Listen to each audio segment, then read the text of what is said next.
नगराध्यक्ष पदाचा उमेदवार करा म्हणून आम्ही प्रयत्न करत होतो। आम्ही त्यांना सांगितलं होतं की प्राची आकाश थोरात नाही तर तुमच्याकडे जर कोणता सक्षम उमेदवार असेल तर तो तुम्ही द्या, मुलाखतीला तुम्ही या, तुम्ही 3 नावं द्या, तुम्ही जे नाव सांगसान त्या नावाला आपण पाठिंबा देऊ, पण भारतीय जनता पार्टीचाच नगराध्यक्ष आम्हाला करायचा आहे।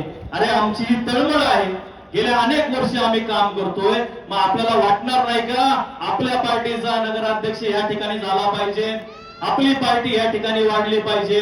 अरे विधानसभेला काम झालं, लोकसभेला काम झालं, स्थानिक स्वराज्य संस्थेला या कार्यकर्त्यांना ताकद भेटली पाहिजे, हे कार्यकर्ते लढले पाहिजे, ही भावना फक्त संजू भाऊची आमची भावना होती। आमचा स्वार्थ काही नव्हता। आम्ही म्हणत नव्हतो की संजू भाऊंच्या घरी फक्त उमेदवारी भेटली पाहिजे, त्यांच्या सुनेलाच फक्त उमेदवारी द्या, दुसरं कोणाला उमेदवारी द्या, असं तर आम्ही कधी बोललो नाही। सर्वात पहिली पत्रकार परिषद ही सुखसागर हॉटेलला झाली, हे सर्व पत्रकार बांधव साक्षीला आहेत।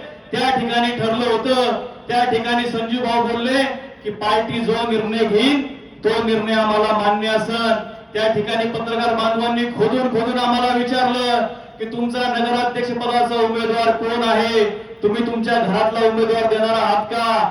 संजू भाऊ म्हणले आमच्याकडे पार्टीची शिस्त, पार्टी जो निर्णय घेईल तो निर्णय आम्हाला मान्य असेल, आम्ही आज कोणताही निर्णय घेणार नाही, हे 1 महिन्यापूर्वी निवडणुकीच्या अगोदर झालं होतं।